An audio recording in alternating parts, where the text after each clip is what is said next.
O pensamento ocidental vive imerso em ilusões.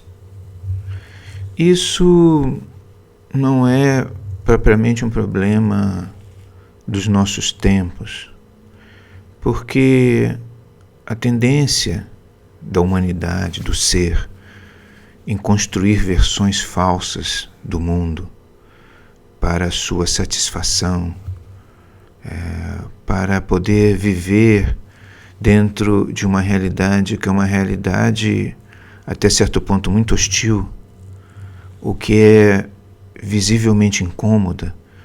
A necessidade de construir essas falsidades, ela é histórica e acompanha o ser humano desde o princípio.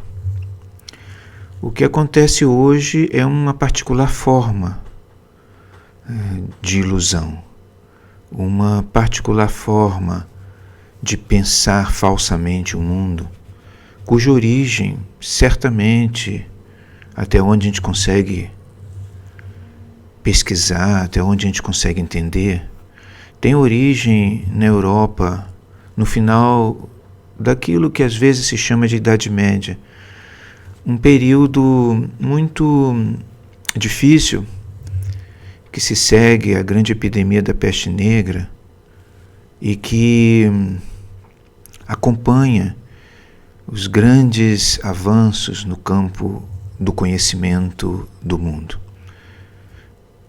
Pode parecer paradoxal, e o é, o fato de que, na medida em que a ciência avança também falsas concepções sobre o mundo e sobre a inserção do homem, do ser humano dentro dele. Mas isso faz parte da perplexidade que acompanha o conhecimento, da perplexidade que acompanha o fato de que o mundo pode ser conhecido, de que existe uma racionalidade nas coisas, o que, de certa forma, até confirma aquilo que toda a tradição intelectual do Ocidente, que remonta à Bíblia e ao pensamento grego, já vinha reafirmando há séculos, que o mundo ele pode ser conhecido, que isso revela a existência de uma ordem dentro dele e que essa ordem ela tem uma origem misteriosa.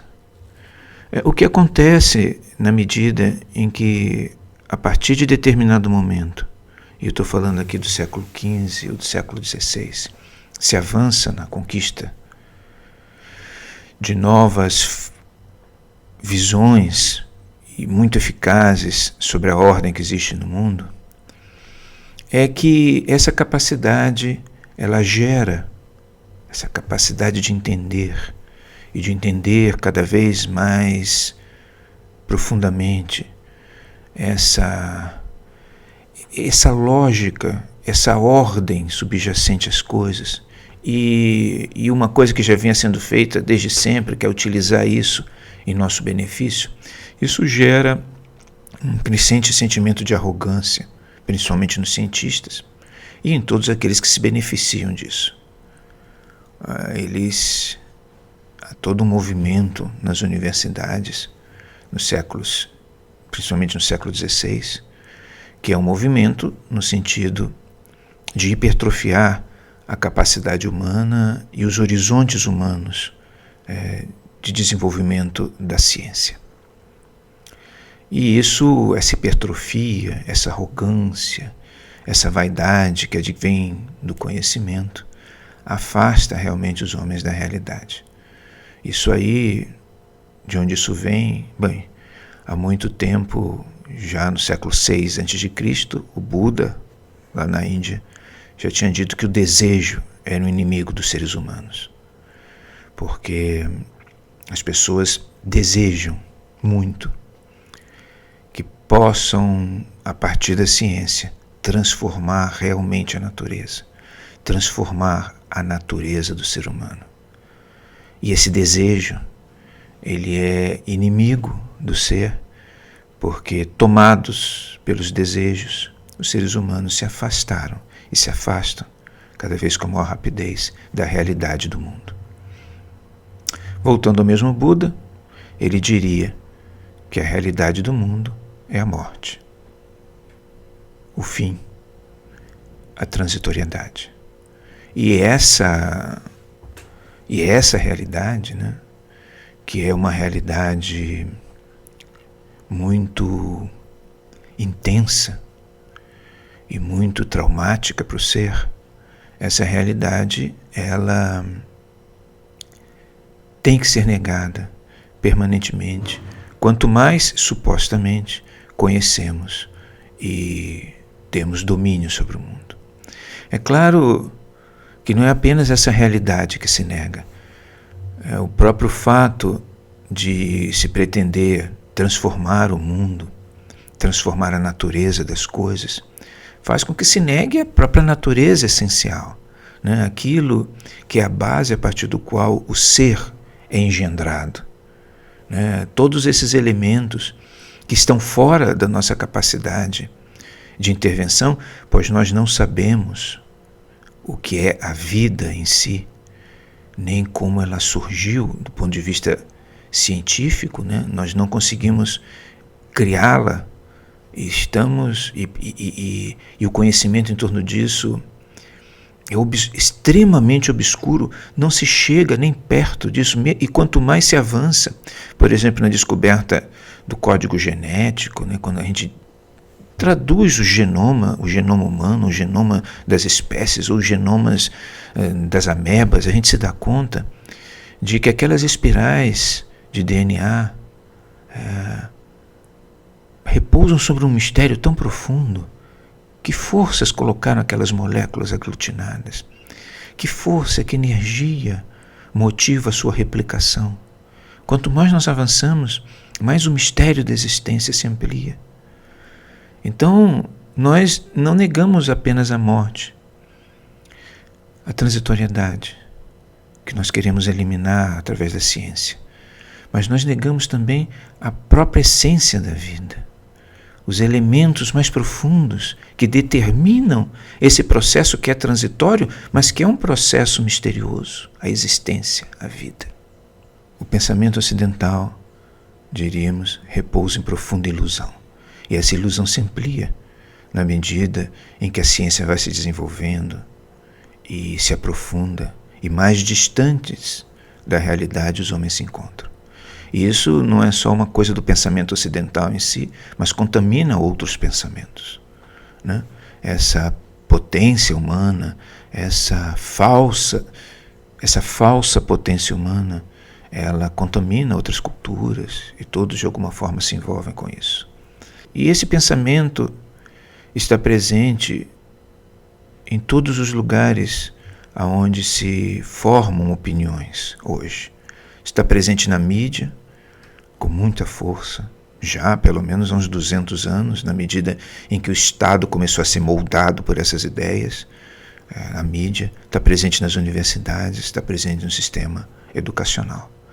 Então, isso gera uma série de atitudes humanas de acompanhar essas ilusões e de viver de acordo com elas. E isso é muito interessante, porque isso faz com que o próprio ser humano em si, não apenas uma intelectualidade, mas muitas pessoas, aquelas que reproduzem, aquelas que são manipuladas por essas instâncias, também acompanhem esse tipo de insensatez, né? E trabalhem para se afastar cada vez mais da realidade. Há um filme que fez muito sucesso uns anos atrás, chamado Matrix, que era, pelo menos o primeiro episódio, um pouco centrado nesse tipo de experiência, né?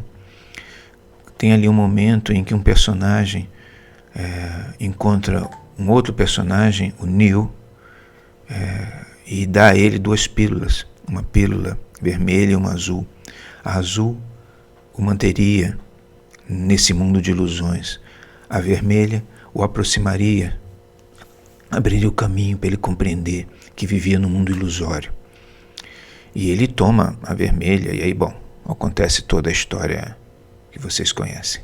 A metáfora, esse momento de Matrix como metáfora, é muito importante, muito interessante, porque mostra que, apesar de vivermos nessa ilusão, apesar de vivermos nesse mundo ilusório, existe sempre a possibilidade de retornarmos à realidade. E eu diria que não é nem uma possibilidade, na verdade é uma necessidade. É uma necessidade. Nessa cena do filme Matrix, o personagem Morpheus pergunta a Neo assim: você acredita em destino? Aí ele fala assim: não. Aí o outro pergunta: por quê? Eu falo: porque me detesta a ideia de ser controlado, de não ter controle sobre mim mesmo. E é isso, na verdade, que justifica a ilusão. A ruptura com a ilusão, a ruptura com todas essas ilusões que são potencializadas pelo pensamento iluminista e pelo estado secular numa dimensão nunca antes vista, a ruptura com essa ilusão nos coloca diante do fato de que não temos realmente controle sobre as nossas existências.